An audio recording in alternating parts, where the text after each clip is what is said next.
Hello and welcome to all of you. मैं प्रियंका आप सभी का स्वागत करती हूँ take care health is wealth इस कार्यक्रम में। और आज हमारे साथ जो एक्सपर्ट डॉक्टर है वो slip physician doctor Sushant Meshram है, जो हमें ये बताएंगे कि स्लिप मेडिसिन एग्जैक्टली है क्या, सोमनोलॉजी क्या है। आइए हम जानते हैं कि नींद ना आना ये एक प्रॉब्लम है या नींद ज़्यादा आना ये एक प्रॉब्लम है। नींद को हम बहुत ही लाइटली लेते हैं, लेकिन नींद ना आने की या बहुत ज़्यादा आने की क्या समस्या है और उस पर क्या सुझाव है, ये हम जानेंगे डॉक्टर सुशांत मेश्राम से। सर, आपका बहुत बहुत स्वागत है। जय। सर, सबसे पहले मुझे बताइए कि स्लिप मेडिसिन ये एग्जैक्टली है क्या, सोमनोलॉजी क्या है और आपने यही प्रोफेशन क्यों चुना, इसकी शुरुआत कैसे हुई, आप अपने बारे में हमें कुछ जानकारी दीजिए। सर्वप्रथम मैं तो आवाज़ इंडिया को धन्यवाद देना चाहूँगा कि आपने इतना अच्छा विषय चुना और मुझे इस विषय के लिए यहाँ आमंत्रित किया आपके talk show take care health and wealth में। जी। आपका जो सवाल है कि ये जो विषय है इसको मैंने कैसे चूज़ किया, तो मैंने एमडी करने के बाद में लेक्चर करके अपने प्रोफेशन में ज्वाइन किया और उस दौरान मुझे कई ऐसे पेशेंट्स मिलते थे कि जिनको नींद संबंधित बीमारियाँ और लक्षण हुआ करते थे। जी। तो इस विषय पे हमारे भारतवर्ष में कोई विशेष शिक्षाक्रम नहीं था। हाँ। तो फिर मैंने सोचा क्यों ना हम लोग इसको आगे बढ़ाएं और कुछ इसमें नया ज्ञान हासिल करें। जी। और इसके लिए मैं फिर अमेरिका गया। अच्छा। वहाँ John Hopkins medical university world की सबसे बेस्ट यूनिवर्सिटी है। ओके। वहाँ पे मैंने फिर ये विषय में फेलोशिप प्रोग्राम किया ताकि बोला कि आने वाले समय में हम लोग जनता को या हमारे पेशेंट्स को अच्छी तरह से स्लीप के बारे में जी, जी, जानकारी जी। दे सकें। स्लिप मेडिसिन एग्जैक्टली है क्या? तो आपको जान के आश्चर्य होगा कि नींद की लगभग 88 प्रकार की बीमारियाँ होती हैं। जी, बाप रे। और ये 88 प्रकार की बीमारियाँ जो है इसके वजह से अलग अलग प्रकार के जो विकार जड़ते हैं, तो हम लोग उस विकार के जो लक्षण रहेंगे उसके हिसाब से, जैसे मान लो किसी को ऐसा समझिएगा कि नींद नहीं आ रही है तो जाके नींद की गोलियां खाएगा। जी। या फिर वो नींद नहीं आने की वजह से या उसको ब्लड प्रेशर या डायबिटीज़ प्रकार की जी, जी, जी। मैंने बीमारियां हुई तो वो डायबिटीज़ का इलाज करेगा। हाँ। लेकिन वास्तव में मूल कारण जो होता है हाँ, हाँ, वो नींद में या नींद की बीमारियों का होता है। और नींद की बीमारियों का पता करना या निदान करना, जांच करना, ये अत्यंत ज़रूरी होता है। तो इस विषय को जो हम लोग पढ़ाई करते हैं, उसका निदान करते हैं, डायग्नोसिस करते हैं, मैनेज करते हैं, तो ये सारे विषय को हम लोग स्लीप मेडिसिन कहते हैं। और इस विषय में जो प्रैक्टिस करने वाला जो डॉक्टर होता है उसे स्लीप फिजिशियन कहते हैं। Okay, okay. ये जैसे कि आपने कहा कि नींद ना आने की 88 बीमारियां होती है, 88 बीमारियां होती हाँ जी। है ना? तो ये इसका पता कैसे लगा, इसके सिम्टम्स क्या होते हैं? ऐसा है कि 88 प्रकार की बीमारियों में अलग अलग प्रकार के सिम्टम्स होते हैं, लेकिन कॉमन सिम्टम्स कुछ होते हैं। जैसे मान लो कोई व्यक्ति मान लो सुबह उठता है, नींद से उठ गया, उठने के बाद में अगर उसे ऐसा लग रहा है कि फ्रेश नहीं लग रहा है, ऐसा लगता है थोड़ी देर और सो लिया जाए, ऐसा लगता है कि आधे घंटा और सो लेता हूँ, 15 मिनट सो लेता हूँ, फिर बाद में उठता हूँ, ये अगर ख्याल आपके दिमाग में आ रहा है तो समझिएगा कि आपको डेफिनेटली कोई नींद की बीमारी है। अच्छा।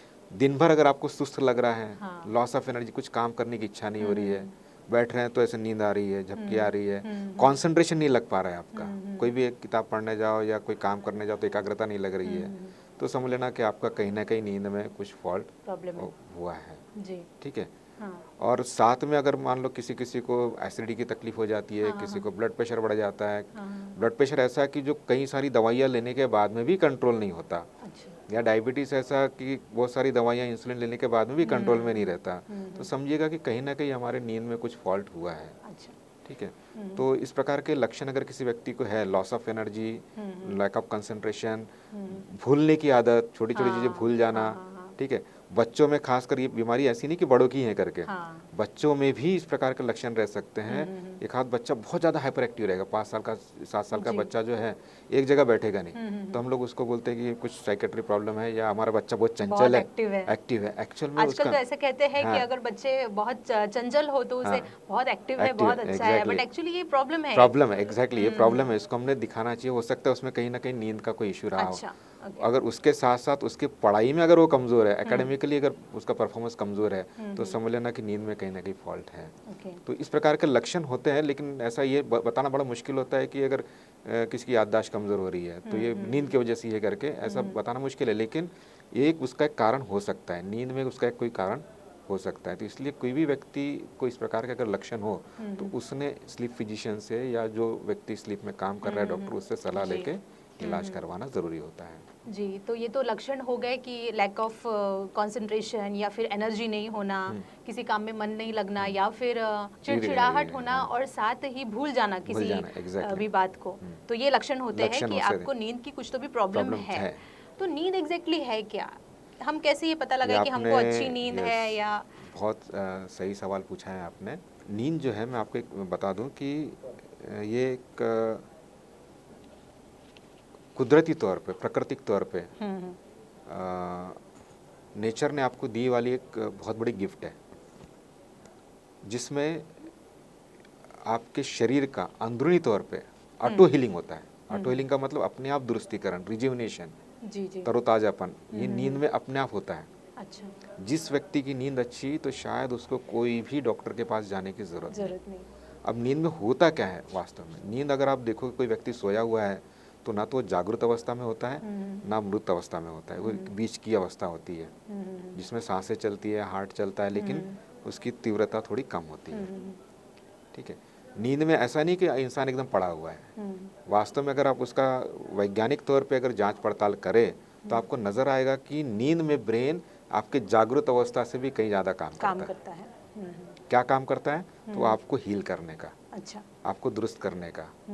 तो नींद में कैसे, मैं आपको थोड़ा सा विस्तृत में बताऊंगा मैं कि ये ज़्यादा ज़रूरी है समझना। अगर आप ये समझोगे तो आगे समझ पाओगे। तो नींद में कैसे, जैसे ब्रेन एंटर, आप सोने के लिए चले गए पलंग पे, ठीक है, आप सो लियो, आँख बंद कर लियो।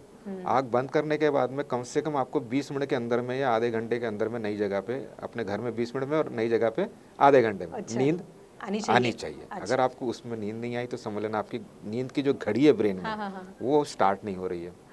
ठीक है। अब नींद आनी चालू हो गई तो ब्रेन अलग अलग परिस्थिति से गुजरता है। अच्छा। पहली स्टेज होती है स्टेज 1, स्टेज 2, स्टेज 3, स्टेज 4, और रेम नाम की एक अवस्था होती है, rapid eye movement. Okay. REM, REM, ये स्टेज से ब्रेन गुजरते रहता है। अच्छा। और हर स्टेज का एक अपना महत्व है। अच्छा। और ये पूरे स्टेजेस कंप्लीट होने के लिए लगभग 90 मिनट का समय लगता है। बराबर है। और ये 90 मिनट के समय में ब्रेन 1 to रेम तक के आता है, और 70 मिनट जो है शुरू के 1 से 4 तक के 70 मिनट्स, और 20 मिनट रेम में। अब 20 मिनट रेम जो है, मैं आपको पहले रेम का महत्व बताता हूँ। ये ऐसा है कि जैसे आपके पास मोबाइल है, 1000 रुपये का मोबाइल हो या 50,000 का मोबाइल हो, 400 रुपये की बैटरी होती है और उसको चार्ज करना अनिवार्य है। बिल्कुल। तो उसी प्रकार से ब्रेन क्या करता है नींद में, 1 2 3 4 तक के पूरे बॉडी को रिपेयर करेगा। लेकिन उसको एनर्जी चाहिए जी। एनर्जी कहाँ से आएगी? उसको खुद को चार्ज करना है। तो 20 मिनट जो है ब्रेन खुद को चार्ज करता है। हर 20 मिनट में। अच्छा। 70 मिनट बॉडी का रिपेयर और 20 मिनट खुद की चार्जिंग रेम फेज में। और अगर मान लो इस फेज में अगर चार्जिंग नहीं हुई तो ब्रेन बॉडी को भी अच्छे से रिपेयर नहीं कर पाता। तो जैसे मान लो कोई व्यक्ति 90 मिनट बताया ना, 1.5 घंटा, कोई व्यक्ति अगर 6 घंटे सोएगा तो उसके ब्रेन में ऐसे लगभग 4 साइकिल चलेगी, 1.5 घंटे की। अच्छा। बराबर है। तो ये साइकिल के दौरान जैसे 1 2 3 4 मैंने बताया आपको, तो सेकंड स्टेज में क्या होता है, बॉडी का पूरा प्रतिकार शक्ति, इम्यून सिस्टम, फाइटिंग पावर जिसको कहते हैं जी, वो उसको मजबूत किया जाता है। जिस व्यक्ति की फाइटिंग पावर मजबूत है, डिफेंस मजबूत है जी, तो वो परफेक्टली ऑल राइट। बिल्कुल बराबर है। कोई जीव जंतु उसके ऊपर अटैक नहीं कर सकते। बराबर है। और उसका डिफेंस अपने खुद के बॉडी को धोखा भी नहीं दे सकता जी। बराबर है। तो ये डिफेंस का मजबूतीकरण जो प्रकार है अपने नींद के स्टेज 2 में किया जाता है।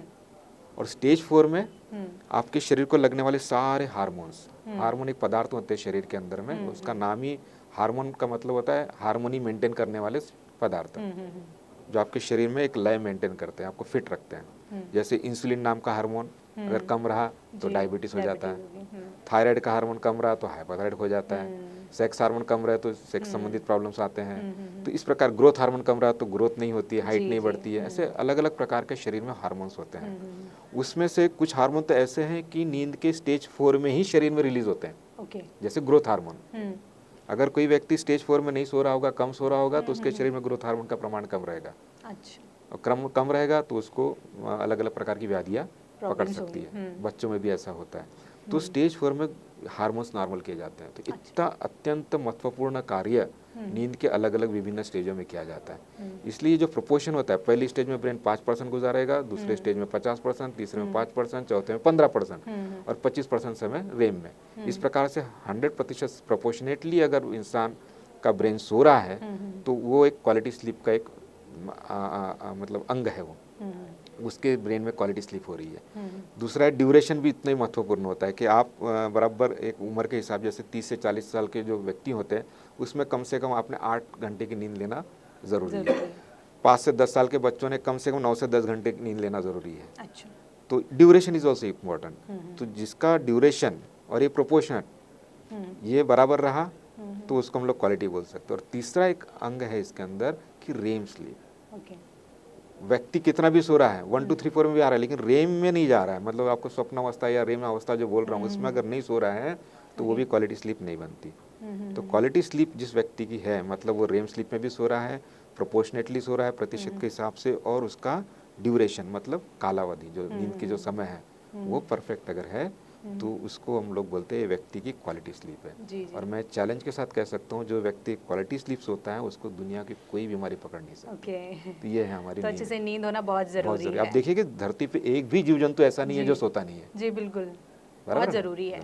हमारे एक ह्यूमन बॉडी को रेस्ट के लिए जिस तरह मशीन को थोड़ी देर बंद करना होता है, रिपेयर, ऑटो रिपेयर, तो उसके लिए नींद बहुत जरूरी है। अदरवाइज आप करोड़ों पैसा खर्चा करते हो, हार्ट अटैक आया तो 5 लाख रुपए दे रहे हो, बाईपास कर रहे हो 10 लाख रुपए दे रहे हो, बराबर। ये सब चीजें से बचना है तो आप क्वालिटी नींद लीजिएगा। जी बिल्कुल, चर्चा इसी तरह जारी रहेंगी। हम यहाँ एक छोटा सा ब्रेक लेते हैं। ब्रेक के बाद हम ये जानेंगे कि नींद में जो सपने आते हैं वो वैसी नींद क्या अच्छी होती है, या फिर जो दोपहर में कुछ लोग सोते हैं वो सोना अच्छी बात है या फिर बीमारी के लक्षण है। ये बातें हम जानेंगे ब्रेक के बाद। आप कहीं मत जाइए, देखते रहिए आवाज़ इंडिया। कि पहले हम तो सपनों के बारे में बात कर लें। सपने जो आते हैं अक्सर रेम नाम की अवस्था में आते हैं। नॉर्मली जो आपको मैं थोड़ी देर पहले बताया हूँ कि रेम अवस्था क्या होती है, उस पीरियड में स्वप्न हर किसी को आते हैं।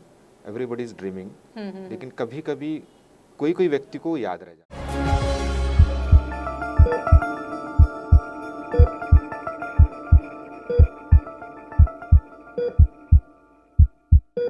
ब्रेक के बाद एक बार फिर आप सभी का स्वागत है। आइए चलिए जानते हैं, नींद में जो सपने हम देखते हैं क्या वो नींद अच्छी होती है या फिर दोपहर में सोने की जो आदत है वो अच्छी है या बुरी है।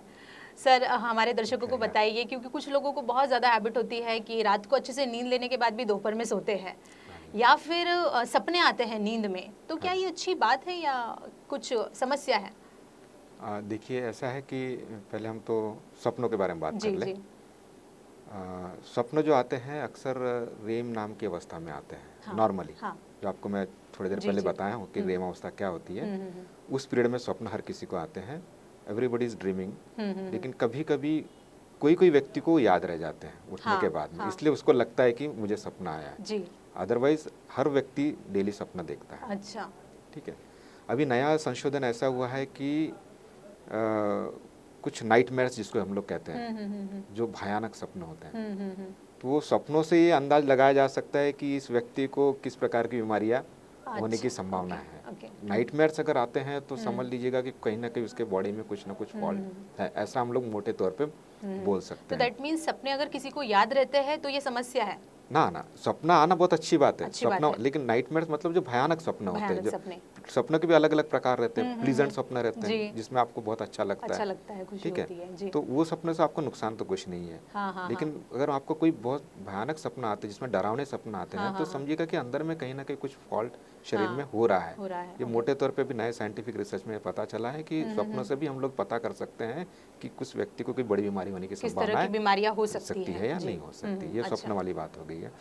और कई बार आपने देखा होगा कि मैं इस विषय को थोड़ा छूना चाहूँगा, ये बहुत अपने आप में एक बड़ा विषय है कि कई लोग बोलते हैं कि सुबह के स्वप्न जो है सच हो जाते हैं। जी, बराबर है। और हमने भी कई पेशेंट के माध्यम से ये जाना है कि मेरा इंटरेस्ट स्वप्न ड्रीम साइंस में बहुत ज़्यादा है। अच्छा। मैं ड्रीम एनालिसिस भी करता हूँ। तो मैंने भी ये कई पेशेंट से जाना हुआ है कि उनको स्वप्न जो दिखते हैं तो उसी प्रकार की चीज़ें भविष्य में हो जाती है। अब ये ऐसा क्यों होता है, ये अभी साइंस के परे हैं, हम लोग अभी जान नहीं पा रहे हैं, लेकिन ये कहीं ना कहीं कुछ तो चीज़ है इसमें। लेकिन जब आपको भयानक सपना आ रहे हैं तो वो डेफिनेटली कहीं ना कहीं आपके ब्रेन में कुछ प्रॉब्लम है या हो सकता है, ऐसा माना जा सकता कुछ है, बीमारियां होने के चांसेस है आगे हो सकते हैं। और दूसरी बात आपने जो पूछी कि ज़्यादा नींद लोग देते हैं, दिन के समय में काम करते करते हैं बैठे बैठे सो जाते हैं जी। तो ये अपने आप में एक बहुत इम्पॉर्टेंट महत्वपूर्ण लक्षण है कि वो व्यक्ति नींद की बीमारी से पीड़ित है। ओके। वो बोलेगा डॉक्टर साहब मुझे तो आप किधर भी सुला दीजिए, मैं तो सो जाता हूँ, 5 मिनट सो के दिखाता हूँ। ये शब्द अगर किसी व्यक्ति के रहे तो समझ लेना कि वो नींद की बीमारी से पीड़ित है। अच्छा। तो ज़्यादा नींद आना मतलब ये है कि आपका ब्रेन रात को अपनी साइकिल पूरी कर नहीं पाया, आपकी नींद पूरी कर नहीं पाया, कुछ ना कुछ काम उसका छूट गया है। तो जब भी ऐसा माहौल बन जाएगा ना, वातावरण बन जाएगा, थोड़ा सा मीटिंग्स है या फिर थोड़ा कुछ कंसंट्रेशन वाला काम है या एकांत में बैठा है, तो उसको नींद आना चालू हो जाती है। क्योंकि उसको देखता है ब्रेन के अभी वातावरण बन रहा है नींद समान, तो वो सोना चालू कर देता है कि उसकी नींद हुई नहीं रहती है। और इसके कई सारे कारण हो सकते हैं, कई प्रकार की नींद की जो बीमारियाँ होती है उस पर वो व्यक्ति पीड़ित हो सकता है। खासकर एक स्लीप एपनिया नाम की बीमारी होती है जिसमें नींद में इंसान की सांस रुकते जाती है। सांस रुकने की वजह से ऑक्सीजन नहीं मिलता और ब्रेन जागता है। ठीक है। दूसरा रेस्टलेस लेग नाम की बीमारी होती है, रेस्टलेस लेग सिंड्रोम कहते हैं, जिसमें पाँव में नींद शुरू के होते हुए पाँव में अनईजीनेस आएगा, आपको पाँव में जर्क्स आएंगे, पाँव हिलाने की इच्छा होगी। इस प्रकार के कुछ लक्षण आते हैं तो उस वक्त में भी ब्रेन आपका रात को बार बार जागते रहता है। अच्छा।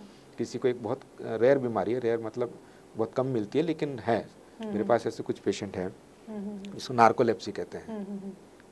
तो नार्कोलेप्सी में ऐसा होता है कि वो व्यक्ति दिन भर सोते ही रहेगा। जी सर, बिल्कुल। ये जो नींद ना आने के जो साइड इफ़ेक्ट्स होते हैं वो किस तरह के होते हैं? क्योंकि कभी कभी ऐसा होता है कि हमको बीमारी है इसीलिए नींद नहीं आती है, या फिर नींद ना आने की वजह से हमको बीमारियां हो सकती है। एक प्रकार की एक विशेष साइकिल होती है। नींद नहीं आ रही है तो उसको अलग अलग बीमारियां हो सकती है, जिसमें आपको पता है कि नींद के अलग अलग स्टेजेस में अलग अलग प्रक्रियाएं शरीर की दुरुस्त की जाती है। तो वो प्रक्रिया, दुरुस्तीकरण की जो प्रक्रिया अगर आपकी कम हो गई या नहीं हो रही है प्रॉपरली, तो उस व्यक्ति को उस प्रकार की बीमारियां हो सकती है। जैसे हार्मोन संबंधित अगर प्रक्रिया स्टेज 4 में नहीं सो रहा है वो, तो हार्मोन संबंधी बीमारियां होगी, डायबिटीज होगा, थायराइड होगा, ठीक है, ग्रोथ का प्रॉब्लम होगा, ऐसी बीमारियां हो सकती है। ब्लड प्रेशर हो सकता है बार बार जागने की वजह से, ठीक है। साइकेट्री बीमारी हो सकती है अगर वो रेम स्लीप में नहीं सो रहा है तो, ठीक है। साइकेट्री मानसिक रोग लग सकता है, मतलब जैसे चिड़चिड़ाहट से लेके डिप्रेशन, ये सारी चीजें हो सकती। बिल्कुल, डिप्रेशन ये बहुत बड़ा इशू है नींद ना आने का। तो डिप्रेशन, नींद नहीं आने की वजह से डिप्रेशन आता है जी, मतलब बीमारी हो जाती है जी। और डिप्रेशन है इसलिए नींद नहीं आती है, ऐसा भी है। तो ये दोनों एक दूसरे पे डिपेंड है। तो विशेष साइकिल, एक बार साइकिल चालू हो जाती है फिर ऐसे। जैसे अगर आप कोई व्यक्ति पीड़ित है, ब्लड प्रेशर बढ़ा हुआ है, डायबिटीज है, उसको हार्ट का प्रॉब्लम है, तो नेचुरली उसको नींद नहीं आएगी जब तक उसका ये सारी चीजें कवर की नहीं जाए, ट्रीटमेंट नहीं किया जाए, तब तक उसको नींद नहीं आएगी। नींद नहीं आएगी तो फिर ये चीजें और बढ़ते रहेगा, बराबर है। तो कहीं ना कहीं हमको ब्रेक लगाना है इस चीज को, अपने बीमारी का भी इलाज करे और नींद का भी इलाज करे, लेकिन एक्सक्लूसिवली, मतलब जैसे मान लो किसी कुछ भी चीज नहीं है, बहुत हेल्दी व्यक्ति है, एकदम स्वस्थ व्यक्ति है, लेकिन वो व्यक्ति की नींद नहीं हो रही है, अच्छा, किसी भी कारण से, या सो नहीं रहा, क्योंकि इंसान कभी कभी आज के जो दिनचर्या हमारा कल्चर जो है आज का, तो उसमें लेट नाइट तक के जागना हो रहा है, या काम कर रहे हैं, नाइट शिफ्ट है, या फिर यूं कहें कि इस कंपटीशन भरे जमाने में हम हमेशा चाहते हैं कि आगे रहे, और उसके लिए हम खुद की तरफ ध्यान नहीं दे पा रहे हैं, नहीं पाते, और हम लोग नींद नहीं होती है। आप हर चीज करोगे, आपको समय निकालना रहा ना, तो आप आपके रोज दिन के समय से समय नहीं निकालोगे, आप समय चुराओगे कहाँ से? नींद से चुराओगे, क्योंकि नींद का महत्व हमको मालूम नहीं। जी बिल्कुल, बहुत लाइटली लेते हैं हम नींद को। तो फिर वो जो ड्यूरेशन कम हो जाता है, तो उसके वजह से फिर बीमारियां 110% होगी उसको। बिल्कुल, यानी आपको जान के आश्चर्य होगा, नया रिसर्च ऐसा बोलता है कि शिफ्ट वर्कर्स जो होते हैं उसमें तो कैंसर समान बीमारियां, इतनी बड़ी बीमारियां नींद की वजह से होती है, नींद नहीं होने की वजह से। इवन मेरे के पढ़ने में आया है कि इनफर्टिलिटी जिसको कहते हैं हम लोग, अंधत्व, ये भी बीमारी जो है नींद के कम होने से या नहीं होने से होने की संभावना रहती है। स्पॉन्डिलाइसिस समान बीमारी, आप बीमारी का नाम लीजिए, उसका कहीं ना कहीं कनेक्शन नींद से साथ जुड़ा हुआ है। तो ऐसे कई सारे साइड इफेक्ट्स होते हैं नींद ना होने के। और खासकर बच्चों में हम लोग देखा है कि बच्चों में आजकल जो टीवी चैनल्स, रात को जब तक मम्मी डैडी सोते नहीं है तब तक के बच्चा भी जागते रहता है, बिल्कुल, रात को 11-12 बजे तक जागता है, और सुबह फिर आजकल स्कूल तो इतनी दूर होती है, और सुबह की स्कूल होती है 1 घंटा पहले उसको जाना है, बस पकड़ना है, तो फिर वो 5 बजे उठ जाता है बच्चा। तो जिस बच्चे को 10 घंटे की नींद की जरूरत है, वो हार्डली 6-7 घंटे या 5 घंटे सो रहा है।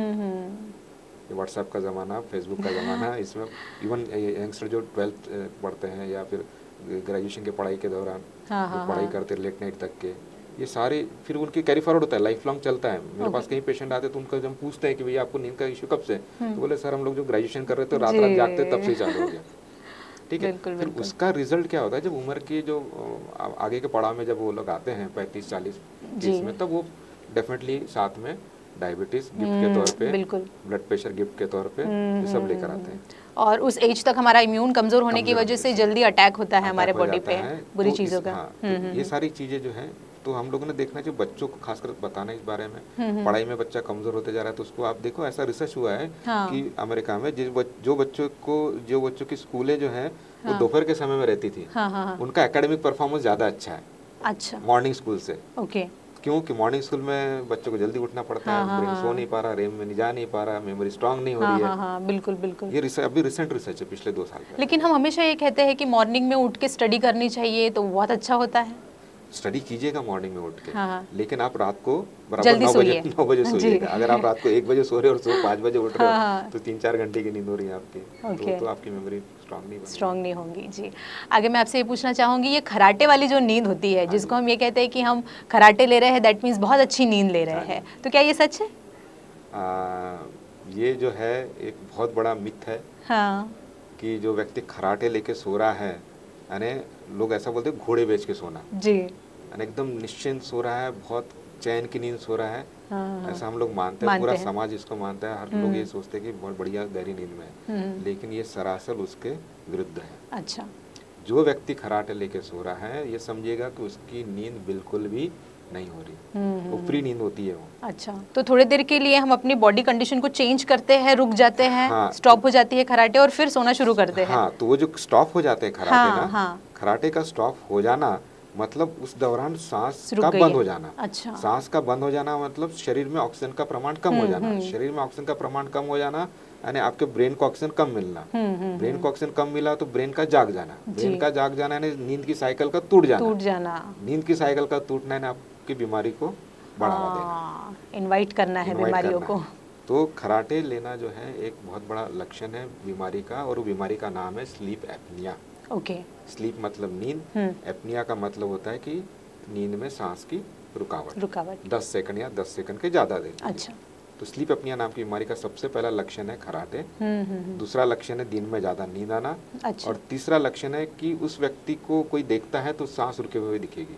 ये 3 अगर लक्षण उसको है तो समझ लेना कि उसको डेफिनेटली स्लीप एपनिया नाम की बीमारी है।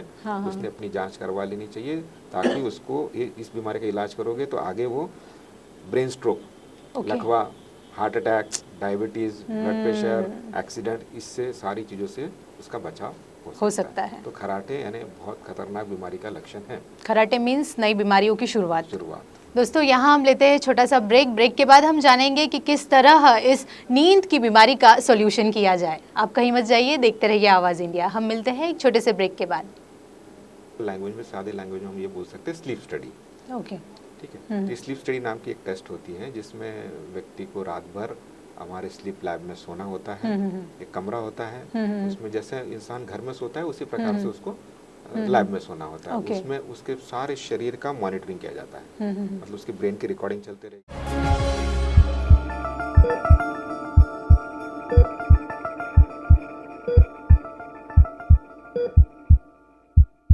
ब्रेक के बाद एक बार फिर मैं प्रियंका आप सभी का स्वागत करती हूँ take care health is wealth इस कार्यक्रम में। और आज हमारा टॉपिक है सोमनोलॉजी, जिसमें हमारे साथ है sleep physician doctor Sushant Meshram. आइए आगे उनसे जानते हैं कि जिस तरह बाकी की जो बीमारियाँ होती है उसमें हम टेस्ट करते हैं और फिर हमें पता लगता है कि हमें इस तरह की बीमारियाँ है और इसका इस तरह से इलाज करना चाहिए, तो क्या नींद की बीमारियों के लिए भी कुछ टेस्ट है? जैसे आपको जानकारी होगी कि अगर किसी को ब्रेन का कोई प्रॉब्लम है जी, तो हम लोग उसको सीटी स्कैन या एमआरआई करने के लिए बोलते हैं। जी। हार्ट का प्रॉब्लम रहे तो हम लोग एंजियोग्राफी या 2D को करने बोलते हैं। उसी प्रकार से अगर किसी को नींद का इश्यू है, नींद का कोई प्रॉब्लम है, नींद बीमारी सस्पेक्ट कर रहे हैं, तो उसके लिए हम लोग एक टेस्ट होती है जिसे हम लोग कहते हैं पॉलीसोमनोग्राफी। अच्छा, पॉलीसोमनोग्राफी। और एकदम सिंपल लैंग्वेज में, सादे लैंग्वेज में हम ये बोल सकते हैं स्लीप स्टडी। ओके, ठीक है। तो स्लीप स्टडी नाम की एक टेस्ट होती है जिसमें व्यक्ति को रात भर हमारे स्लीप लैब में सोना होता है। एक कमरा होता है, उसमें जैसे इंसान घर में सोता है उसी प्रकार से उसको लैब में सोना होता है। उसमें उसके सारे शरीर का मॉनिटरिंग किया जाता है। मतलब उसकी ब्रेन की रिकॉर्डिंग चलते रहेगी कि ब्रेन में कौन कौन सी तरंगे चल रही हैं नींद की, ब्रेन कौन से परिस्थिति से बराबर गुजर रहा है या नहीं गुजर रहा है।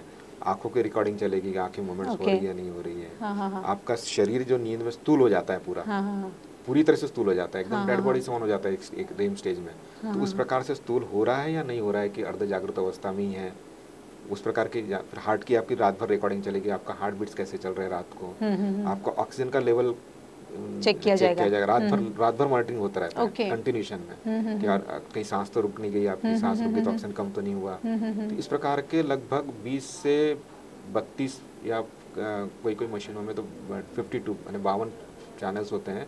इतने पैरामीटर्स हम लोग एक साथ उस व्यक्ति के नींद के रिकॉर्ड करते हैं और फिर उसका हम लोग अभ्यास करते हैं।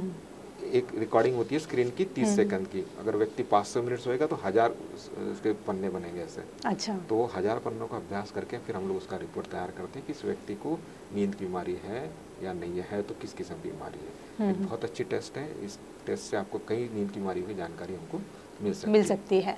तो इजीली इसके इलाज जो है वो अवेलेबल है, आसान है। बीमारी के ऊपर डिपेंड करता है किस प्रकार की बीमारी है। जैसे अगर आपको स्लीप एपनिया नाम की बीमारी है तो उसका इलाज आसान है। किसी व्यक्ति में हम लोग मास्क मशीन लगा के सोने की सलाह देते हैं। अच्छा। किसी को डेंटल डिवाइस लगा के सोने की सलाह देते हैं। किसी व्यक्ति को हम लोग सर्जरी की भी सलाह देते हैं। अच्छा। ठीक है। तो एपनिया नाम की बीमारी के लिए रेस्टलेस लेग सिंड्रोम नाम का बीमारी होती है। अगर वो पता चल जाता है तो उसमें कुछ दवाइयाँ देनी पड़ती है, इन्वेस्टिगेशन करनी पड़ती है। जिस प्रकार की बीमारी है उस हिसाब से हम लोग उसका इलाज कर सकते हैं, संभव है इलाज। तो नींद को लाइटली मत लीजिए, यह बहुत ही ज़्यादा डेंजरस है क्योंकि नींद न आने की वजह से आपको कई सारी बीमारियां हो सकती है और इसका इलाज भी संभव है। आगे बढ़ते हैं, आगे हम ये जानते हैं डॉक्टर सर, हमें ये बताइए कि रात को कुछ लोगों की जो ड्यूटी होती है, जॉब होता है, नाइट शिफ्ट का होता है, या फिर आजकल बहुत चलन है लेट नाइट तक स्टडी करना, कंप्यूटर के सामने ज़्यादा बैठना, तो इससे शरीर पर जो प्रभाव पड़ता है उसके बारे में क्या कहना चाहेंगे? ये भी बहुत महत्वपूर्ण विषय है। जैसे अभी आज का जो अर्बनाइज्ड एरिया है, मतलब कल्चर है हमारा या फिर इंडस्ट्रियलाइज कल्चर है, उसमें शिफ्ट में काम करना अनिवार्य हो गया है कई सारे। जैसे हमारा ही प्रोफेशन देखिएगा कि जैसे ऑब्जर्वेशन के लिए फिर आपको रात भर डॉक्टर पेशे में हम लोगों को मैंने आईसीयूज में नर्सिंग स्टाफ या हमारा स्टाफ रात भर काम करता है। बिल्कुल। तो इसका सॉल्यूशन ये हो सकता है कि हम लोग, जैसे देखिएगा शरीर में एक ड्राइव है, अंदरूनी एक शक्ति है। आप देखिए खुद भी ऑब्जर्व किया होगा आपने कि जब आप रात को 2 बजे तक जागते हो, 2 बजे के बाद आपको हमखास एक झपकी आएगी और वो झपकी वाला पीरियड अगर निकल गया फिर उसके बाद आप दिन भर फिर से जागते हो, फिर आपको नींद नहीं आती। जी। तो वो जो पीरियड है रात के 1:30 से 2 बजे वाला पीरियड है, उसमें आपको ब्रेन बोलता है कि नहीं आपको सोना जरूरी है। तो उसका आप सम्मान कीजिए। ओके। उसका सम्मान करना बहुत ज़रूरी है। तो कम से कम मेरा कहने का मतलब है कि शिफ्ट वाले जो लोग होते हैं उन लोगों में तो कई ड्यूटियाँ ऐसी होती है कि रात भर आप सो ही नहीं सकते। जैसे स्टेशन मास्टर मेरे पास कुछ आते हैं पेशेंट रेलवेज में, तो उनका कैसा है कि एक मालगाड़ी गरी फ़ोन आ रहा है, दूसरी गाड़ी जा रही फ़ोन आ रहा है, रात भर जागना पड़ता है। उनके लिए कोई सॉल्यूशन नहीं है। तो मेरी ये सलाह रहेगी कि एटलीस्ट फिर वो जब उनका ये रहेगा ऑफ रहता है तो ऑफ के दिन वो दिन भर काम ना करते हुए कुछ ना कुछ समय सोने के लिए निकालें। और उसका टेक्निकल सॉल्यूशन अगर मैं बताऊं तो ये भी हो सकता है कि हम लोग जैसे शिफ्ट्स होती है हमारे यहाँ पे, तो आप देखिएगा शिफ्ट्स का समय कैसा होता है 8 से 2, 2 से 10 और फिर रात को 10 से सुबह 8 बजे तक। तो नाइट शिफ्ट में अकेला व्यक्ति पोस्टेड रहता है और दिन के 12 घंटे में 2 शिफ्ट्स होती है। बराबर है। तो इसको हम लोग उल्टा कर सकते हैं। या फिर यहाँ पे 2 है तो रात को भी 2 शिफ्ट कर सकते हैं। जैसे कोई व्यक्ति 10 से 2 काम करे और फिर 2 से 8 बजे तक सोए, और जब ये व्यक्ति 10 से 2 काम कर रहा है तो 10 से 2 कोई सोए और 2 से 8 कोई काम करे। इस प्रकार से अगर हम लोग शिफ्ट अरेंज करें, या जो भी एम्प्लॉयर्स हैं या जो इस फील्ड में चाहते हैं कि कुछ बीमारियों से बचा जाए, तो इस प्रकार तो इस तरह का मैनेजमेंट होना बहुत जरूरी है फिर एक पार्ट। तो शायद हम लोग शिफ्ट वर्किंग को भी हम अपने आप में ढाल सकते हैं और वो बीमारी से बच सकते हैं। एक सॉल्यूशन उसका हो सकता है। लेकिन जहाँ सॉल्यूशन नहीं है तो कम से कम दिन का समय जो है वहाँ वो सोने की कोशिश कर सकते हैं। जी। और ये जो लेट नाइट स्टडीज करते हैं स्टूडेंट्स, हाँ, ये एक बहुत बड़ा इशू है। Late night study I will not recommend at all, क्योंकि लेट नाइट स्टडी होंगी तो मॉर्निंग में जल्दी उठना नहीं होगा, देन अगेन होल डे आप वीक फील करेंगे। एग्जैक्टली। स्टडी हम करते किस चीज़ के लिए, इतनी रात को जो स्टडी कर रहे हैं, हम लोग चाहते हैं कि हम जो पढ़ रहे हैं वो समझे और हमें याद रहे। जी बिल्कुल, ठीक है। हाँ, समझे और याद रहे। अब जैसे हम लोग चर्चा कर रहे हैं हम लोग आपस में, और मान के चले कि ये जो चर्चा जो कोई चैनल में देख भी रहे होंगे दर्शक हमारे, तो ये चर्चा सुन रहे हैं अभी, और रात को जाके अगर लेट नाइट सोए या सोए नहीं रात को, और दूसरे दिन फिर से हम लोग जो चर्चा की उसको याद करने की कोशिश करें, तो शायद उनको याद नहीं आएगा या कम याद आएगा। अगर वो रात को अच्छे से सोए और फिर याद करने की कोशिश करें तो उनको अच्छे से याद आएगा। क्यों कि हम लोग जो चर्चा कर रहे हैं अभी, ये एक हमारे ब्रेन में टेम्पररी फाइल्स हैं, उसमें स्टोर हो रहे हैं। टेम्पररी फाइल में स्टोर हो रहा है ये चर्चा जी। और जब हम लोग रात को सोते हैं और रात के नींद में हम लोग जब रेम स्लीप में जाएंगे, रेम स्लीप में ये सारी टेम्पररी फाइल्स की जो चीजें हैं याद आएंगी, उसको परमानेंट फाइल में हार्ड डिस्क में स्टोर किया जाएगा। अच्छा। हार्ड डिस्क में, फिर वो आप जीवन भर कभी नहीं भूलोगे। समझ गए। तो ये हार्ड डिस्क में स्टोर करने का काम जो है ब्रेन में परमानेंट याददाश्त में डालने का काम रेम स्लीप में होता है। और रेम स्लीप जो होती है ये रात को 2 बजे के बाद में इसका समय सुबह तक के बढ़ते रहता है। ठीक है। तो जो व्यक्ति रात को लेट नाइट तक जाग के पढ़ाई करते हैं और फिर नींद नहीं हो रही, अधूरी नींद हो रही, रेम स्लीप में जा नहीं पा रहे हैं, तो वो अपने आप को एक सांत्वना देते कि मैंने होल नाइट मारा, नाइट मार के पढ़े। वो बड़ा कंपटीशन होता है, अरे नाइट मारते, चल आज नाइट मार लेते हैं, रात भर बहुत पढ़ाई कर ली है, तो उसमें कोई सेंस नहीं बनता। आप रात को बराबर ज़्यादा 10 या 10:30 11 यहाँ तक के आप पढ़ें, उसके बाद कंप्लीट नींद लीजिएगा, साइकिल कंप्लीट कीजिएगा, और फिर सुबह आप 6 बजे उठे। बहुत लोगों को ये रहता है कि सुबह 4 बजे उठ के पढ़ाई करने का। यस, वो भी मैं रिकमेंड नहीं करता हूँ व्यक्तिगत तौर पर। उसका रीज़न है कि 4 से 6 का जो पीरियड होता है ना, उसमें रेम फेज जो है इंसान की, वो ज़्यादा देर तक की होती है। अच्छा, उसका ड्यूरेशन ज़्यादा होता है, जिसमें आपको पता है 90 मिनट की साइकिल होती है जी। 70 मिनट स्टेजेस 4 तक के और 20 मिनट रेम एवरेज पे। लेकिन सुबह सुबह ये 20 मिनट की जगह 30 मिनट हो जाती है। अच्छा, ओके। तो रेम स्लीप सुबह के वक्त में ज़्यादा होने की वजह से हमने वो स्लीप को गंवाना नहीं चाहिए। ओके। तो उसमें अगर आप सोओगे तो आपकी याददाश्त मजबूत रहेगी, और आपकी पढ़ाई जो आप कर रहे हो उसको इफेक्टिवली आप रिट्रीव कर सकते हो, आप एग्जाम में लिख सकते हो।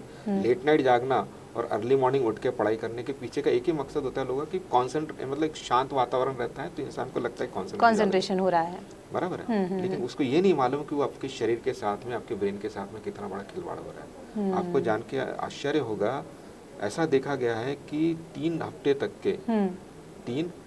तक के अगर कोई व्यक्ति आपके रिक्वायर्ड नींद से 1 घंटा सिर्फ कम सोता है, कितना? 1 घंटा, सिर्फ 1 घंटा अच्छा। कम सोता है, तो उसके शरीर में लगभग 700 जीन्स प्रभावित होते हैं। कितने? 700 जीन्स प्रभावित होते हैं, और वो जीन्स प्रभावित होने की वजह से आपको अलग अलग प्रकार की बीमारी होती है, सिर्फ 1 घंटा कम नींद से। आप सोच सकते हो।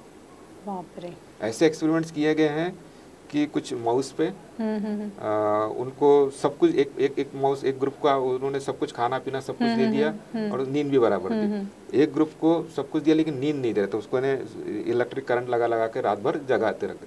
तो ऐसा पाया गया है कि सारे के सारे माउस जो 3 हफ्ते तक की जो नींद नहीं हो पाई वो मर गए। एक बार का इंसान पानी, आपका हवा और ये कर सकता है, लेकिन नींद भी उतनी ही जरूरी है।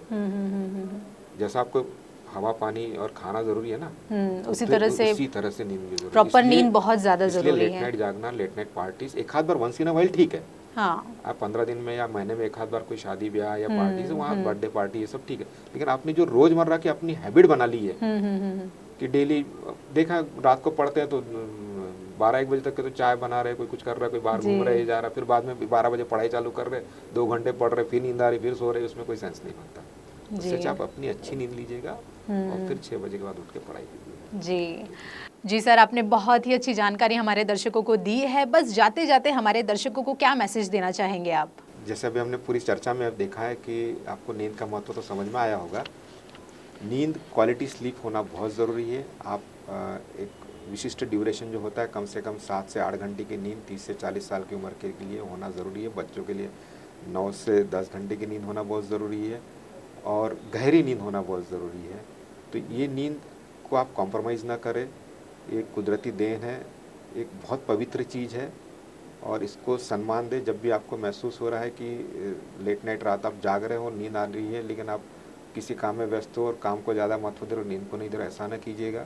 और नींद को सम्मानित तौर पे उसका सम्मान करते हुए बराबर नींद लीजिएगा, ताकि आप आपके जीवन को सुखमय बनाएं। और मैं गारंटी के साथ ये कह सकता हूँ, विश्वास के साथ मैं कह सकता हूँ कि जिस व्यक्ति की नींद अच्छी है उसको कोई भी बीमारी पकड़ नहीं सकती, चाहे फिर वो मानसिक रोग हो, चाहे आपका भावनात्मक रोग हो, चाहे फिर आपका शारीरिक रोग हो। जी सर, थैंक यू सो मच। आप हमारे स्टूडियो में आए और दर्शकों को इतनी वैल्यूएबल इन्फॉर्मेशन दी और नींद क्या है, इसका इम्पोर्टेंस और इसके इलाज बताए। Thank you so much. धन्यवाद, आपने मुझे यहाँ आमंत्रित किया और मुझे मौका दिया दर्शकों से रूबरू होने का। जी, आपका बहुत आभारी हूँ। जी, थैंक यू सो मच।